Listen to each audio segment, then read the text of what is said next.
Hello everybody, I'm Roxy and this is Rock Me BS.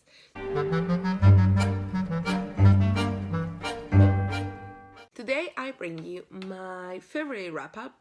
February wasn't the greatest reading month for me.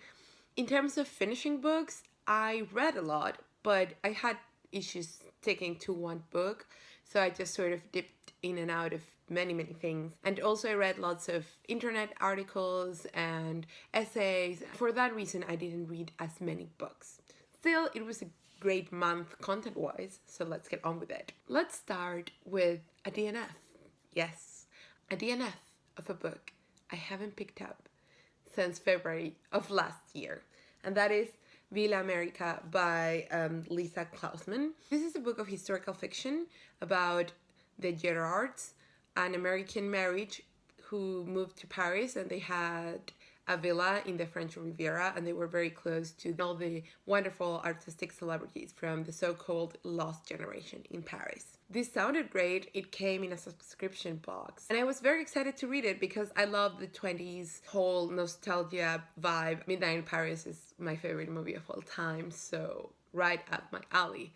The thing is that it's so bland. I cannot believe a book with so interesting a material can be so freaking boring. The writing is not the most terrible writing I've ever read because the bar there is awfully high. It is bland, it is blah, it has no pull, no charm, no intrigue, no art in it. It's just meh. So I stopped reading that last year and I kept thinking, okay, now the Fitzgeralds have appeared and now I will want to read this. But no, it's just badly written and it's just bland and boring and a bad book. I'm so sad I didn't like that. I was still planning on finishing it, but life's too short and I have too many books, so let's move on. A book that I did finish is Dolce Vita Confidential by Sean Levi. The subtitle for this is Fellini, Laurent Pucci, Paparazzi, and the Swinging Lives of 1950s Rome, which is what the book is about. I really enjoyed this. It talks primarily about the paparazzi and Via Veneto and how they worked there, what the ambience was like, how the 50s Italian and more specifically Roman revival came around. And it was, again, very entertaining. My problem with this is that it talks about so many people across many different fields. So it talks about Fellini, film, the paparazzi, fashion, the actors and actresses, and it all comes very jumbled. There are some chapters that are sort of interlinked and you can see a narrative there, but overall it's very disjointed and it doesn't spin a true narrative, you know? The timeline is very confusing, which is not good. And it sort of feels as if it bit off more than it could chew. So I did enjoy this. I would recommend it if you're interested in the subject because it does have lots of great information on it. But as a whole nonfiction book, I wouldn't say it's the best.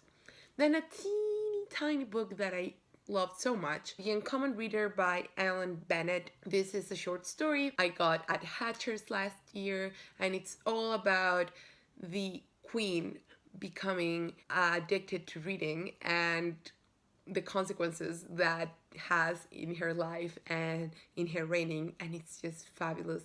A love letter to reading, but also quite deep and hilarious and all that I like in a short story. Then I read And Then There Were None by Agatha Christie.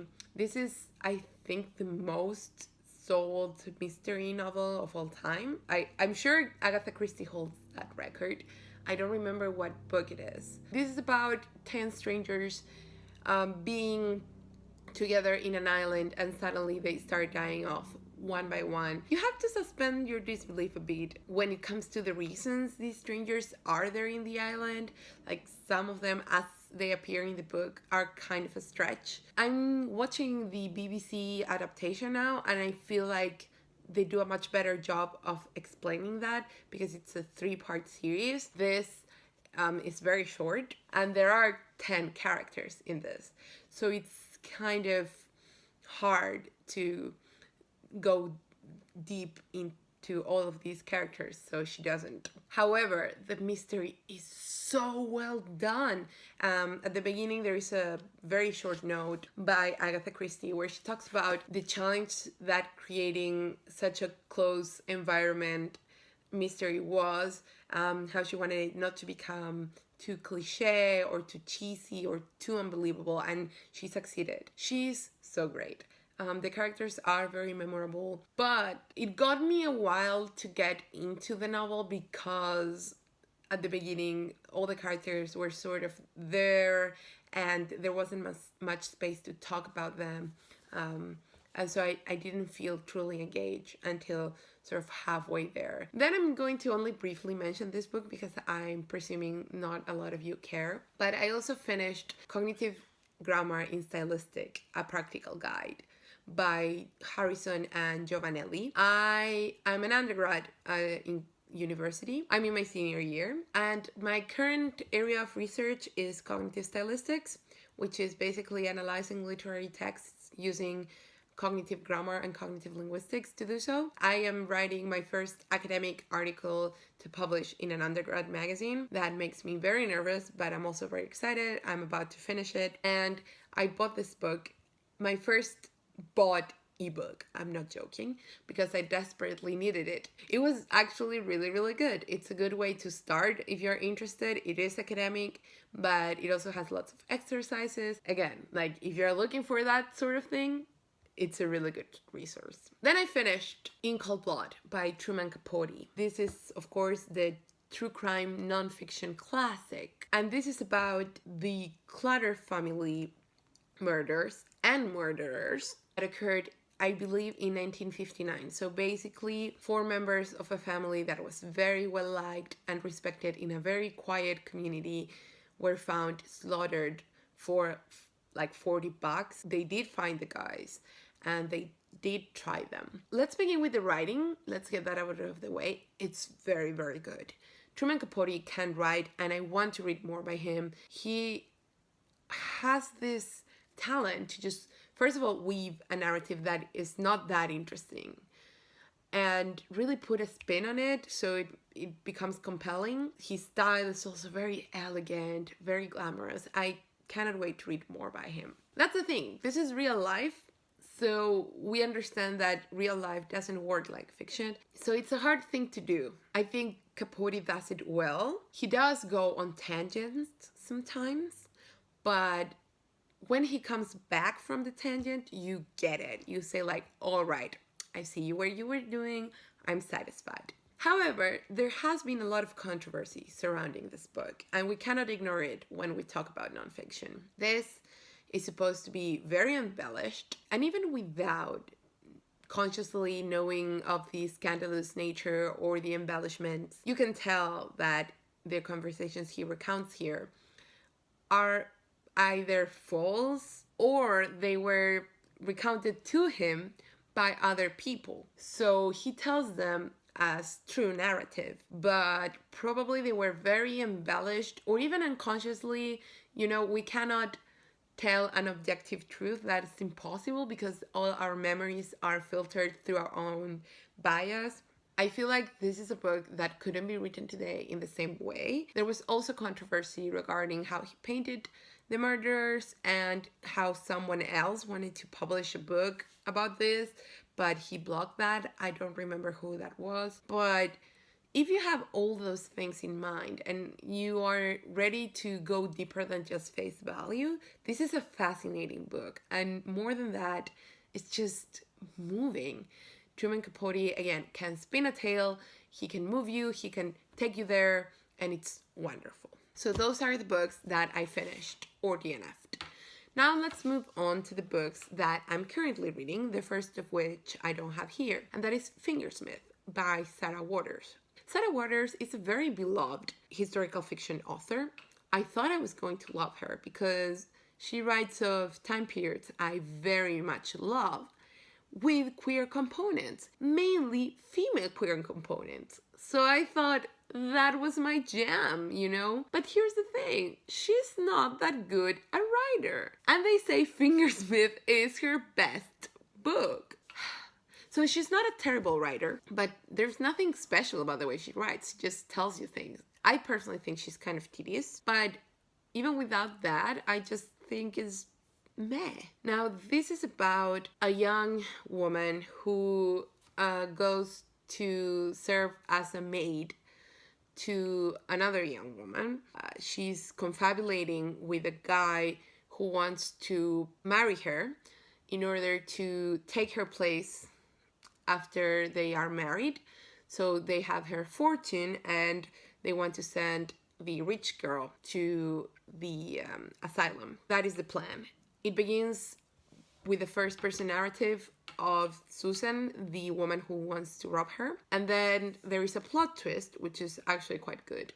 And then they begin the story again, but from the perspective of Maud, who is the woman they want to rob from. That is interesting. I can see it working in other hands, but not in Sarah Waters' hands. Because Susan's part was hard enough to get through. There is a lot of dialogue that is not needed, description that is not atmospheric. It's just very, very bland. And then we have to go through it again.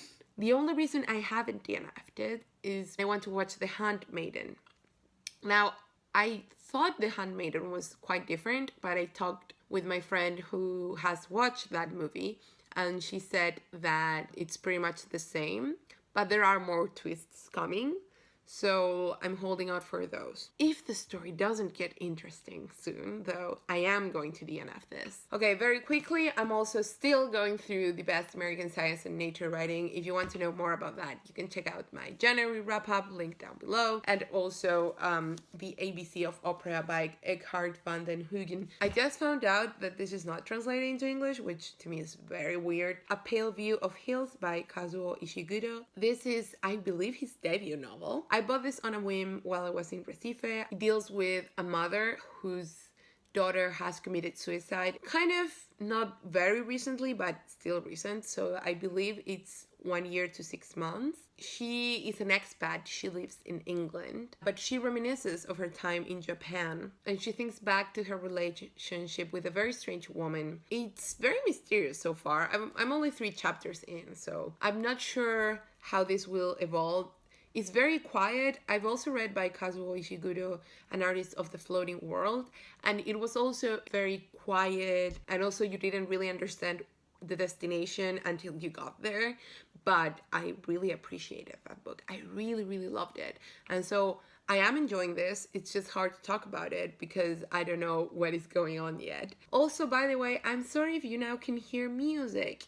My neighbors have decided to have some sort of party in the middle of the day. I'm also currently reading The Mother Tongue, English and How It Got That Way by Bill Bryson. And this is a history of English. It also talks about several myths that accompany not only English studying, but historical linguistic studies overall. It's very fascinating. It's very much for all audiences. The more you read about a subject and the more you study about it, the pickier you become because the more you know about it. So lots of things here I already knew, but lots of other curious fun facts were new, and I was very happy about that. But even if nothing here was new, I would still be very happy about it because Bill Bryson is a great writer. He has so much humor in him. He's so funny. He's so enjoyable. I really recommend this if you are interested in learning about English and its history. Great book. Can't wait to move on with this. And remember what I said about becoming pickier because you know more about things. This is The Storytelling Animal by Jonathan Gottschall. This, of course, I got from the library. The tagline for this is very ambitious. How stories make us human. Now, as a booktuber, taglines are very helpful because they basically tell you what a nonfiction book is about. The problem with that is when the book does not fulfill the tagline, as it's the case of this book, sadly. This has one thesis that is stories are an integral part of our human experience. And it proves it in the introduction, but then it keeps reminding you of it over and over and over in every single chapter. And then it doesn't really prove how it makes us human, how it makes us different from other animals. It just proves that it's important, but it doesn't show me how in any way. That said, I am still reading it because it has lots of interesting data. It talks about dreams and about like social studies and a lot of things that are sort of tangentially related to storytelling, and I've learned a lot in that sense. There is so much to this book in the sense that it takes from so many places of human experience, and it doesn't weave them together in any way other than, hey, these are stories and they are important for humans. It really makes no sense for me that this is one book, and it doesn't answer the question that it poses, but I still want to read it because I've learned certain very specific things. So it's very hard for me to rate a book like this or recommend it or not recommend it. I'm just glad I'm not giving out star reviews anymore. So that's it. Have you read any of these books? Are you interested in any or all of these books? Please let me know in the comments, and also what are you reading and are you enjoying it? If you like this video, please give it a thumbs up, please subscribe, and see you next time. I still will give Sarah Waters one more chance because I really think Tipping the Velvet sounds amazing, but please tell me if it's in the same like writing style. Even if you like it, that's okay, but please tell me. Is that a plane? Oh my god, I've never heard a plane go by. Anyways,